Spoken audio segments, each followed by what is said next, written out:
안녕하세요. 오늘은 여러분의 AI 활용 능력을 정말 한 차원 다르게 만들어줄 5번째 황금 열쇠에 대한 이야기를 해볼까 합니다. AI와 소통할 때 가장 중요하지만 또 가장 많이들 놓치시는 것, 바로 맥락을 제공하는 방법에 대해 한번 깊이 파고들어 보겠습니다. AI를 쓰시다 보면 이런 생각 다들 한 번쯤은 해보셨을 거예요. 아니, 분명히 맞는 말을 하는 것 같긴 한데 내가 원한 건 이게 아닌데 싶을 때 말이죠. 왜 자꾸 이런 답답한 상황이 반복되는 걸까요? 네, 바로 이런 거죠. 여기 예시처럼 우리 팀원들끼리 볼 내부 보고서를 만들어 달라고 했을 뿐인데 갑자기 아주 정중하고 격식 있는 고객 안내문이 툭 튀어나오는 거예요. 이거 AI가 그냥 일을 못하는 걸까요? 아니요, 사실 문제는 AI가 아니었습니다. 우리가 AI에게 가장 중요한 상황 정보를 알려주지 않았기 때문이에요. 바로 그 빠진 열쇠, 맥락이 오늘 우리가 함께 찾아볼 핵심입니다. 자, 그럼 지금부터 제대로 한번 알아보겠습니다. 그럼 도대체 맥락이라는 게 뭘까요? 가장 쉽게 말하면 우리가 AI에게 시키는 무엇, what에 대한 배경, 즉 왜, why를 설명해 주는 거라고 할 수 있습니다. 이렇게 생각해 보세요. AI는 대화 중간에 갑자기 툭 튀어나온 사람이에요. 당연히 앞뒤 상황을 알려줘야 대화에 제대로 참여할 수 있겠죠? 이 맥락이라는 걸 좀 더 구체적으로 쪼개보면요. 크게 3가지 기동이 있다고 보시면 돼요. 첫째, 이 일이 왜 시작됐는지를 알려주는 배경 정보.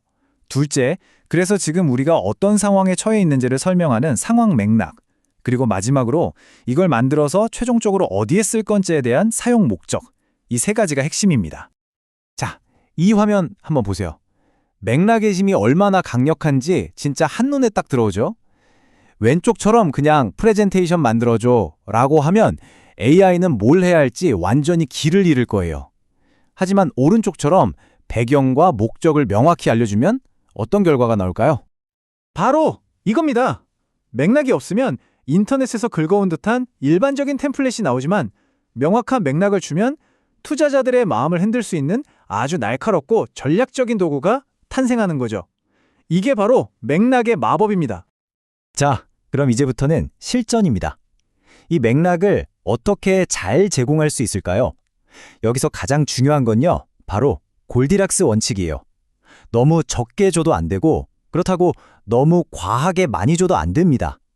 딱 적절한 양의 핵심 정보만 골라서 주는 게 중요하죠. 그럼 AI한테 꼭 줘야 하는 정보는 뭘까요? 딱 이 4가지만 기억하셔도 정말 좋습니다. 첫째, 결과물의 방향을 정해주는 정보. 둘째, 글의 분위기를 결정하는 톤 앤 매너. 셋째, 이건 꼭 넣어줘. 혹은 이건 절대 안 돼. 같은 구체적인 요구사항. 그리고 마지막으로 이걸 누가 읽거나 볼 것인지에 대한 정보. 이 4가지가 핵심이에요. 반면에 이런 정보들은 오히려 AI를 헷갈리게만 할 뿐이에요. 일과 전혀 상관없는 내 개인적인 이야기라던가 너무 지엽적인 배경 설명, 그리고 저 지금 너무 급해요, 빨리요 같은 감정적인 호소는 AI를 혼란스럽게 만들 뿐입니다.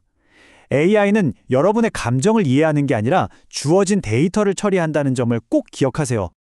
자, 그럼 이제부터는 많은 분들이 자신도 모르게 저지르는 흔한 실수 몇 가지를 짚어드릴게요. 첫 번째 실수는 바로 이거예요. AI가 내 상황 정도는 알아서 알겠지라고 그냥 가정해버리는 겁니다. 바로 이런 말투죠. 아시겠지만, 하지만 여러분, AI는 아무것도 모릅니다. 여러분의 회사 상황이나 프로젝트의 역사를 전혀 모르는 오늘 막 입사한 신입사원에게 업무를 지시한다고 생각하고 처음부터 차근차근 알려줘야 해요. 그리고 두 번째 실수는요, 어쩌면 이게 더 신박할 수도 있습니다. 바로 서로 말이 안 되는, 모순되는 맥락을 동시에 던져주는 거예요. 고급스러운데 저렴하게, 단순한데 상세하게, 우리야 알아서 잘 해달라는 뉘앙스인 걸 알지만 AI는 이걸 글자 그대로 받아들이거든요. 그럼 당연히 혼란에 빠질 수밖에 없고 결국 이도저도 아닌 이상한 결과물이 나오게 되는 거죠. 자, 이론은 이쯤 하고요. 이제부터는 진짜 실전입니다. 이런 실수들을 피하고 완벽한 맥락을 만들 수 있는, 여러분이 당장 써먹을 수 있는 아주 유용한 도구들을 알려드릴게요. 집중해주세요. 네, 맞아요. 우리가 정말 잘 아는 그 6하 원칙, OW1H입니다. 이게 AI랑 대화할 때도 정말 강력한 무기가 되거든요. 누가, 무엇을, 언제, 어디서, 왜, 그리고 어떻게 사용할 건지. 이것만 명확하게 정리해서 알려줘도 맥락의 절반 이상은 완성된 셈이에요. 그리고 이 내용을 이 표처럼 딱 구조화해서 전달하면 효과가 훨씬 더 좋아집니다. 이 표를 한번 같이 볼까요? 그냥 유튜브 스크립트 써줘가 아니라 목표는 뭐고, 시청자는 누구고, 핵심 메시지는 이거고, 톤 앤 매너는 이렇다. 그리고 마지막 제약 조건, 얼굴 공개 없음. 이게 정말 중요한 정보죠. 이걸 본 AI는 그럼 목소리랑 시각 효과를 최대한 활용하는 쪽으로 스크립트를 짜야겠구나 하고 방향을 잡는 거죠. 자, 지금까지 맥락을 잘 주는 기술에 대해 이야기했잖아요.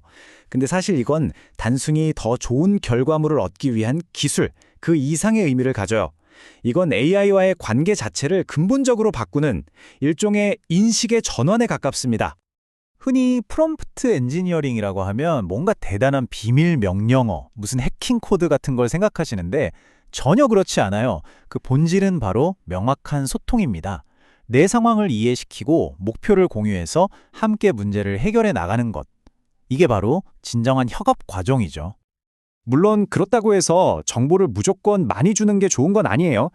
진정한 파트너십은 명확함에서 나오니까요. 만약 맥락이 너무 길어져서 오히려 핵심이 흐려질 것 같다면 가장 중요한 핵심 정보 딱 3개에서 5개만 선별해서 알려주는 게 훨씬 효과적일 수 있습니다.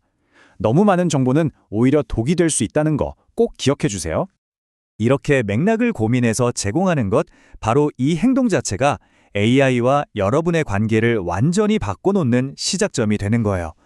우리는 더 이상 AI에게 일방적으로 명령만 내리는 사용자가 아니게 되는 거죠. 이제 AI는 그냥 명령을 기다리는 수동적인 도구가 아니에요. 우리의 상황과 의도를 이해하고 더 나은 결과물을 만들기 위해 함께 고민하는 능동적인 파트너로 거듭나는 겁니다.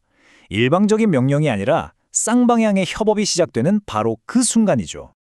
오늘 제가 드린 모든 이야기를 딱 한 문장으로 요약하면 바로 이겁니다. 맥락을 제공하는 것은요, AI라는 이 강력한 지능과 진정으로 함께 일하는 문을 여는 열쇠와 같습니다. 도구를 쓰는 사람에서 파트너와 협력하는 사람으로 나아가는 거죠. 이제 여러분의 손에 5번째 황금 열쇠가 쥐어졌습니다. 이 열쇠로 AI라는 엄청난 가능성의 문을 활짝 열어서 여러분은 무엇을 창조하고 싶으신가요? 이 질문을 끝으로 오늘 이야기를 마치겠습니다. 감사합니다.